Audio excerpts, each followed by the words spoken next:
तुम परिचय दियो। नमस्कार, मो ना सरस लक्ष्मी पंडा। मु पार्लाखंड रोची। मु डिस्ट्रिक्ट टाइकोंडो एकेडमी रो third and black belt student. मु मार्च 17 2017 रो डिस्ट्रिक्ट टाइकोंडो एकेडमी रे टाइकोंडो शिखुची। मु एबे बीएससी फर्स्ट ईयर पढुची। तुमको टाइकोंडो पई आग्रह केमिति आसिला? मते छोट पिला ठारू डिफेंस लाइन जिबार बहुत इच्छा थिला। तो दिने बाबा मार्केट रो गलाले देखले जे आम पैलेस स्ट्रीट रे अर्बन बैंक सामना पड़िया रे टाइकोंडो सिखाउची। तो बाबा आसी मन पचारले जे टाइकोंडो जिबु की। जेहेतु मते आगुरु ही डिफेंस लाइन जिबार बहुत आग्रह थिला, तो मो बाबा को हां कहिथिले। जो 8 वर्ष टाइकोंडो सिखिलो, ए भितरे तमे कौन कौन मेरिट्स एंड डिमेरिट्स सब देखिलो निज भितरे? ए जो 8 वर्ष मो टाइकोंडो सिखिची ताइरे तो डिमेरिट्स आसीबार प्रश्न ही उठनी। आउ मेरिट्स कहिले जेमिति का मो will power, stamina, strength, leadership quality, risk taking capacity, self control, self confidence ए सब बढ़े। एति गुडाक मध्यरु मु किछि गुडाकर उदाहरण देबी। फर्स्ट होची लीडरशिप क्वालिटी। आमे जेबे व्हाइट बेल्ट थिलु सेबे आसिक आमे टाइकोंडो सिखुथलु। जेते बेले आमे धीरे धीरे ग्रीन बेल्ट आसिलो सेबे सर हमको आम जूनियर माने जेमिति की व्हाइट बेल्ट किंबा येलो स्ट्रिप किंबा येलो बेल्ट किंबा ग्रीन स्ट्रिप पिला माननको सिखेबार सुजोग देबार, जहा द्वारा आमे गोटे गोटे ग्रुप को सिखौथलु, जा द्वारा आमे केते पिला माननको कंट्रोल करबा कैपेसिटी बढ़ी जाए। सेते बेले आमे जानलु कि जे धीरे धीरे कि हमर लीडरशिप क्वालिटी बढ़ुची कहिकी। आमे जेतो अनुभव करू जे आमे एबे बड़ हे सालुनी। आमे एबे ब्लैक बेल्ट पर आसिलु, माने आमे ब्लैक स्ट्रिप पिला पर्यंत आमे क्लास करूथलु। ता माने आमे गोटे पूरा क्लास को कंट्रोल करके क्लास करथलु। एबे टोटली 70-80 पिला थिले मध्य आमे तांकर क्लास कंट्रोल करी भल से नै पारुछु। सेथि पई आजि पिला माने को कंपटीशन खेलबा को जानती सेते बेले आमे तांको गाइड हिसाब रे भी आमे जाय पारुछु। आमे जेतो जानिया पाइलो कि जे टाइकोंडो लागि हमर लीडरशिप क्वालिटी बढ़ला। जनरली हमको आउ को जिंस रु हेले मध्य ए लीडरशिप क्वालिटी हमु डायरेक्टली मिल पार न थांता। एबे जो हम भीतर जो लीडरशिप क्वालिटी अछि केवल हमर टाइकोंडो जोगो ही अछि। सेकंड आसिला हमर रिस्क टेकिंग कैपेसिटी। आमे रिस्क टेकिंग कैपेसिटी केमिति बढ़े पारू? आमे जो खेल खेलुछु ए खेल डेफिनेटली माड़ बाजियो।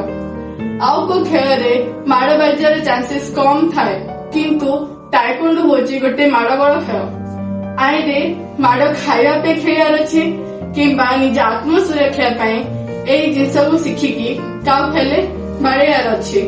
सबुठु मेन कोन जीवनठु भय। जो मनुष्य जीवनठु भय करिवनी, माड़ बड़ कला टाइम से डरिबनी किंबा वीक पॉइंट देखले से डरिबनी, आराम से खेलुची, इरा कोन रिस्क नुहे की? तो जेते बेले हमें लाइफ पे रिस्क न करूनु मध्य नो डरुनु मध्य हम जे खेल खेलुछु तेतले तो जिम खेले डेफिनेटली हमर रिस्क टेकिंग कैपेसिटी बढ़ुची ही ना। ताई को नेक्स्ट होची हमें जो कोनसी काम करू किंबा बिजनेस करू किंबा चाकरी करू डेफिनेटली से काम रे रिस्क आसीबो ही। जेतले हमें टाइकोंडो लागि हम जे रिस्क टेकिंग कैपेसिटी बढ़ुची ताई द्वारा हमें आराम से काम को समाधान करके चली पाछु। हमर ए जो 8 वर्ष रो टाइकोंडो जर्नी अछि, तमे ए भितरे कोन कोन अचीवमेंट्स नहले सफलता तमे कोन कोन हासिल करिछ? मो प्रथम सफलता होची मो 4 वर्ष प्रैक्टिस करला पर मोर ब्लैक बेल्ट फर्स्ट टाइम पाइथिली। ता वर्षटी प्रैक्टिस करला पर ब्लैक बेल्ट सेकंड टाइम पाइथिली। आ ता 2 वर्ष प्रैक्टिस करला पर ब्लैक बेल्ट थर्ड टाइम पाइथिली। एटा होची मो प्रथम सफलता। मो द्वितीय सफलता होची आमे जो बहुत सारा स्टेट लेवल चैंपियनशिप्स जाक हेथिला तेथे आमे अंशग्रहण करथिलु, जाय द्वारा कि हमको बहुत सारा मेडल्स मध्य मिलिथिला। जेमिति का मो बरमपुर हेथिला एवं हम पुरी रे हेथिला।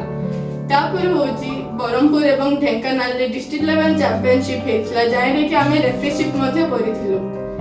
तापर होची मु केंद्र विद्यालय रे मध्य पिला माननको 3 मास सेल्फ डिफेंस ट्रेनिंग देथिली, जाय द्वारा पिला माननको मते मासको 10,000 टंका मध्य मिलियारो। टाइकोंडो लागि तमरो जो फर्स्ट इनकम हेथिला ସେଥିରୁ ତମେ କ'ଣ କରିଥିଲ? ମୋର ଯୋଉ ଟାଇକୋଣ୍ଡୋ ଯୋଉ ଫର୍ଷ୍ଟ ଇନକମ୍ ହେଇଥିଲା ସେ ପଇସାରେ ମୁଁ ମୋ ଜେଜେମା ଏବଂ ମୋ ଆଈଙ୍କ ପାଇଁ ଶାଢ଼ୀ କିଣିଥିଲି, ମୋ ମାମା ପାଇଁ ଡ୍ରେସ୍ କିଣିଥିଲି, ମୋ ବାବାଙ୍କ ପାଇଁ ଟି ସାର୍ଟ କିଣିଥିଲି ଏବଂ ମୋ ସାର୍ଙ୍କୁ ଗୁରୁ ଦକ୍ଷିଣା ଦେଇଥିଲି। ତୁମେ ତୁମର ଏ ଯାହା ବି ତମେ ସଫଳତା ତମେ ହାସଲ କରିଛ 8 ବର୍ଷ ଟାଇକୋଣ୍ଡୋ ଶିଖିକି, ତମେ ଏହାର ଶ୍ରେୟ କାହାକୁ ଦେଉଛ? ଏହାର ଶ୍ରେୟ ମୁଁ ମୋ ମା ବାପା ଏବଂ ମୋ ଗୁରୁଙ୍କୁ ଦେଉଛି। ଟାଇକୋଣ୍ଡୋକୁ ନେଇକି ତମର ଲକ୍ଷ୍ୟ କ'ଣ? ଟାଇକୋଣ୍ଡୋ ନେଇକି ମୋ ମେନ୍ ଲକ୍ଷ୍ୟ ହେଉଛି ମୁଁ ଯୋଉଠି ବି ରହେ ଯୋଉ କାମ ବି କରେ କିଛି ପିଲାମାନଙ୍କୁ ମୁଁ ଯେମିତି ହେଲେ ମଧ୍ୟ ମୁଁ ଟାଇକୋଣ୍ଡୋ ଶିଖେଇବି। କାହିଁକି ନା ମୁଁ ଯୋଉ କଳା ଶିଖିଛି ସେଇ କଳା ଯଦି ମୁଁ ଆଉ କାହାକୁ ଶିଖେଇବିନି ତାର ମୂଲ୍ୟ ରହିବନି। ଯଦି ମୁଁ ଯୋଉ କଳା ମୁଁ ଶିଖିକି ଆଉ କାହା ଯଦି ମୁଁ ଶିଖଉନି ସେ କଳା ମୋଠୁ ହିଁ ଶେଷ ହେଇଯିବ। ତ ମୁଁ ଯାହା କାମ ବି କରେ ଯୋଉଟା ବି କରେ କିଛି ନାରୀ କିମ୍ବା କିଛି ଝିଅ ପିଲାମାନଙ୍କୁ କିମ୍ବା କୋଉ ପିଲାମାନଙ୍କୁ ବି ହଉ କିଛି ନା କିଛି ପିଲାମାନଙ୍କୁ ମୁଁ ଟାଇକୋଣ୍ଡୋ ଶିଖେଇବି, ତାହେଲେ ମୋତେ ଆଚିଭମେଣ୍ଟ ମିଳୁ କିମ୍ବା ନ ମିଳୁ। ତମର ଟାଇକୋଣ୍ଡୋ ଗୁରୁଙ୍କ ବିଷୟରେ କିଛି ଶବ୍ଦ କୁହ। ମୁଁ ପ୍ରଥମ ଆମ ଟାଇକୋଣ୍ଡୋ ଗୁରୁକୁ ଧନ୍ୟବାଦ କହିବାକୁ ଚାହୁଁଛି। କାହିଁକି ନା ଆମ ଟାଇକୋଣ୍ଡୋ ଗୁରୁ ନଥାନ୍ତେ ଆମକୁ ଏତେ ଅପରଚ୍ୟୁନିଟିଜ ଦେଇନଥାନ୍ତେ କହିଲେ ମୁଁ ଏବେ ଯୋଉ ପ୍ଲେସରେ ଅଛି ମୁଁ ମୋର ସେ ସଫଳତା ହାସଲ କରିପାରିନଥାନ୍ତି ଯଦି ସାର୍ ଆମକୁ ଅପରଚ୍ୟୁନିଟି ଦେଇନଥାନ୍ତେ।